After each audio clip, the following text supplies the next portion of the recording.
Okay guys आज चाहिँ हामी आजदेखि भनौँ न होइन हल्का सिएसएसमा चाहिँ एडभान्स टाइपको कुराहरू सिकौँ होइन जसले गर्दाखेरि चाहिँ तपाईँको एकदम फिनिसिङ राम्रो होस् होइन अझ बढी अट्र्याक्टिभ अझ बढी फिचरहरू तपाईँहरू दिन सक्नुहोस् होइन। सो आज चाहिँ म कुरा गर्दैछु स्युडो स्टेट्स भन्ने एउटा सिएसएसको पार्टमा कुरा गर्दैछु म, जसको काम चाहिँ भन्नुहुन्छ भने के हो भने जस्तो हामी होइन यो रिड मोडमा यो ह्यान्ड यहाँ हामी तलतिर जाँदा एरो छ, यहाँ माथि लाग्दा ह्यान्ड हुन्छ होइन होइन यसमा पनि छ। यो भनेको एउटा लिङ्क हो नि त। यसलाई हामी यहाँ माथि ह्यान्ड लाग्दा यो ह्यान्ड मात्रै नहोस्, यो यसको आफ्नै फन्ट पनि चेन्ज होस् होइन, हामी त्यो चाहन्छौँ। सपोज होइन यहाँ जाँदाखेरि अर्कै कलर आओस्। अब यस्तो चाहिँ माउसलाई यसलाई लग्दाखेरि के भनिन्छ, माउस हबर इफेक्ट भनिन्छ होइन, जुन चाहिँ माउस माथिबाट कुद्दाखेरि उसमा सडन चेन्ज आओस् भनेर हामी यस्तो स्पेसल काइन्डको एउटा इफेक्टलाई चाहिँ हामी स्युडो स्टेट्स भनिन्छ होइन। अब यस्तो स्युडो स्टेट्समा धेरै छ, यो त माउस हबर गर्दा भन्ने त एउटा मात्रै हो। जस्तो हामी गुगलमा तपाईँले कुनै लिङ्क सर्च गर्नु भने विचार गर्नुभएको छैन होइन, ठक्क थिचेपछि फेरि त्यही हामी खोज्यौँ भने त्यही वेबसाइटको लिङ्क छ भने चाहिँ त्यसलाई अर्कै कलरले उसले देखाइदिन सकेको हुन्छ ताकि भिजिटेड लिङ्क हो भनेर होइन। सो यस्तो भिजिटेड अनभिजिटेड होइन यस्तो धेरैवटा इफेक्टहरू हुन्छ जसलाई हामी स्युडो स्टेट्स भन्छौँ, जसमा हामी केही इक्जाम्पलहरू आज बनाएर हेर्नेछौँ। सबैभन्दा सुरुमा चाहिँ यो रिड मोडमा गएर चाहिँ यसको फन्ट र कलर चेन्ज होस् होइन, यो रिड मोड हल्का ठुलो बढेर आओस्, त्यसपछि यसको कलर पनि होइन रेड होस् या केही होस् होइन, हामी त्यो बनाएर हेरौँ। ओके, अहिलेलाई हामी त्यो बनाऊँ जसमा चाहिँ हामी जस्तो हामी केलाई बनाउने अरे त्यो ए लिङ्क हो नि त हाम्रो, त्यो थाहा छ होला तपाईँलाई होइन, त्यो पहिल्यै भिडियो तपाईँले हेरिसक्नु भएको छ सायद मेरो विचारमा। सो त्यो चाहिँ कहाँ छ भन्नुहुन्छ नि, यो ए यो पार्ट हो होइन, यो ए ट्याग लागेको जति पनि एलिमेन्ट छ त्यसलाई हामी कल गरेर चाहिँ त्यसको चाहिँ हामी हभर गर्दाखेरि होइन माउसले इन्टर गर्दाखेरि त्यहाँ अर्कै खालको इफेक्ट आओस् भनेर हामी चाहन्छौँ। सो यसलाई चाहिँ कस्तो इफेक्ट आओस् भन्दाखेरि हामी फन्ट साइज हामी 18 पिक्सल्स राख्थ्यौँ होइन, अलिकति बढेको। अनि त्यसपछि ओके यतिलाई नै हेरौँ न सुरुमा होइन। सो मैले यसलाई गरेँ रिफ्रेस, अनि त्यसपछि मैले यहाँ गरेँ हल्का ठुलो भयो कि होइन, हल्का ठुलो भयो नि होइन। अब हल्का ठुलो मात्र हामी नखोजेर होइन यसको कलर पनि चेन्ज होस् भन्ने चाह्यौँ हामीले सपोज होइन। सो कलरमा म गएँ, त्यसपछि कलरलाई मैले रेड भनेर राख्थेँ। अब यसलाई म रिफ्रेस गरेँ भने यो हल्का बढेर हल्का कलर चेन्ज रेड हुन्छ होइन, यी भयो होइन। अब यसलाई चाहिँ हामी स्युडो स्टेट्स एउटा एकदम स्पेसल काइन्डको खालको होइन, यसलाई हामी इफेक्ट भनेर भन्छौँ। जस्तो हामीले फर्महरू हेर्नु भएको छ होला सायद होइन। अब यो यसमा पनि मैले क्लिक गरेँ, अब यसको क्लिक गर्ने बित्तिकै यसमा हामी फोकस गरेको भयो नि त, यसलाई अर्कै टाइपले के भइरहेछ, यसको आउटलाइन अर्कै आइरहेछ होइन। अब यसलाई मैले ट्याप गर्दाखेरि अर्कै देखाइरहेछ, यसलाई मैले फेरि ट्याप गऱ्यो भने अर्कै यहाँ होइन, यसको माथिको यो कलर पनि चेन्ज भइरहेछ। यो चाहिँ कसरी गर्ने त होइन। ओके, यस्तो क्युरियोसिटी छ भने यसलाई मैले बन्द गरिदिएँ। क्युरियोसिटी छ भने चाहिँ हामी एउटा बनाऊँ, यसको लागि पनि एउटा हामी बनाऊँ जसमा चाहिँ हामी एउटा फर्म जस्तो एउटा इनपुट हाल्ने ठाउँ बनाऊँ होइन।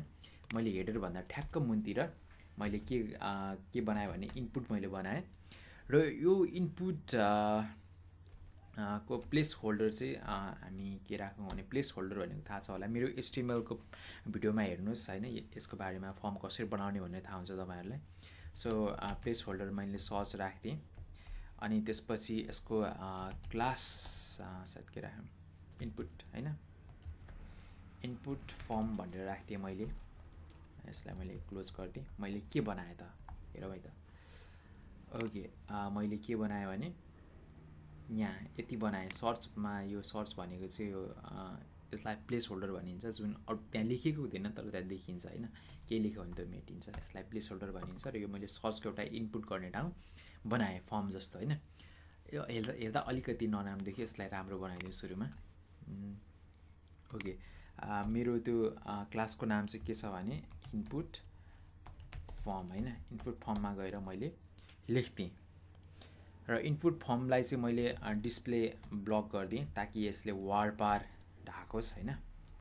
अनि त्यसपछि विड्थ मैले यसको 90% राख्थेँ किनकि यसले लगभग पुरै ढाकोस् हैन।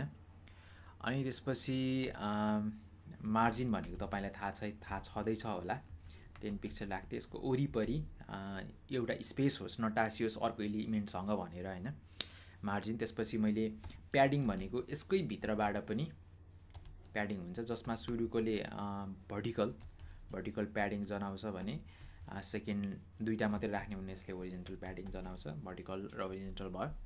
सो मैले यसो गरेर यसलाई मैले रिफ्रेस गरेँ भने यो रिफ्रेस हुन्छ होला, हुँदैन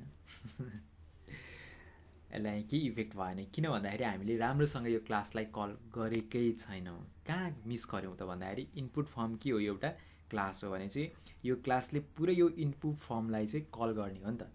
तर क्लास कल कसरी गरिन्छ भने एउटा अगाडि सानो डट मतलब फुल स्टप हैन, अनि यसरी क्लासलाई कल गर्ने हो।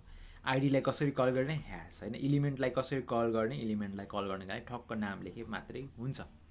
सो अब चाहिँ हुन्छ यसको इफेक्ट देखिन्छ हैन, आयो। अब यसो गर्दाखेरि अब यसमा खासै केही परिवर्तन छैन। क्लिक गर्दा यहाँ हल्का ब्लू बोर्डर बाहेक हल्का यसमा केही परिवर्तन नै छैन हैन। सो हामी यसलाई क्लिक गर्नु भनेको के गर्नु भनेको, यसलाई फोकस गर्नु भनेको हो नि त। सो यसलाई फोकस भन्ने हामी एउटा स्युडो क्लास हामी चाहिँ बोलाउँ। यो इनपुट फर्मसँगै हामी फोकस भन्ने हामी यदि बोलाउने हो भने हैन, बोलाउने हो भने यसले काम गर्छ। जस्तो अब मैले के गरेँ भने यसको सुरुमा त्यो नीलो बोर्डर थियो नि, त्यसलाई मैले हटाइदिएँ किनभने त्यसको डिफल्ट हामी हटाएर आफ्नै राख्ने नि त। सो यसलाई मैले आउटलाइन नन गरिदिएँ भने, फोकसमा गएर आउटलाइन नन गरिदिएँ भने जब मैले फोकस गर्छु नि, यसो गर्दाखेरि जुन यसरी यो ग्रीन यो ब्लू कलर आइरहेछ, यो चाहिँ हुन्छ गायब हैन। आयो आएन नि हैन, केही भएन नि। ओके, अब उसको हामीले हटाइदिउँ। अब आफ्नो डिफल्ट राख्थ्यौँ। अब के राख्थ्यौँ हामी पनि त्यसले गरे जस्तै बोर्डर राख्थ्यौँ। बोर्डर के 1 पिक्सल सोलिड ब्ल्याक, अनि ब्ल्याकलाई 000 गर्दा पनि हुन्छ, ब्ल्याक लेख्दा पनि हुन्छ हैन। इट्स अपन योर चोइस है। सो यसलाई मैले फोकस गर्दा अब यो वरिपरि के लाग्यो, यसको वरिपरि ब्ल्याक कलर लाग्यो नि त हैन। इजन्ट इन्ट्रेस्टिङ गाइज है, एकदम इन्ट्रेस्टिङ कुरा छ। सो यसलाई चाहिँ हामी कलर राख्न सक्छौँ अनि ब्याकग्राउन्ड कलर पनि राख्न सक्छौँ है। ब्याकग्राउन्ड कलर राखौँ सुरुमा। ब्याकग्राउन्ड कलर चाहिँ हामी के राख्यौँ भने हल्का ग्रीन टाइपको कुन होला त अन्त के मैले यो राख्थेँ है। ओके, अहिले फोकस आउट छ। मैले यसो गर्नु चाहिँ हल्का ग्रीन आयो नि हैन। कलर कसरी फर्मेसन हुन्छ भने थाहा छैन भने हाम्रो CSSको पहिलो पार्टको भिडियो हेर्नुहोस्, तपाईलाई थाहा भइहाल्छ है, कसरी ग्रीन कसरी रेड हैन त्यसको बारेमा। ओके, अब मैले यसरी हामीले चाहिँ स्युडो क्लासमा हामीले के गर्यौँ, काम गर्यौँ। र अरू पनि धेरै छ। यसमा चाहिँ भिजिटेट गरिसकेको लिङ्क गर्यो भने यहाँ भिजिटेट राख्दिने हैन, भिजिटेटको कलर छुट्टै हुन्छ। अब यसरी हामी चाहिँ स्युडो क्लासहरू युज गर्न सक्छौँ है त guys. See you in the next part.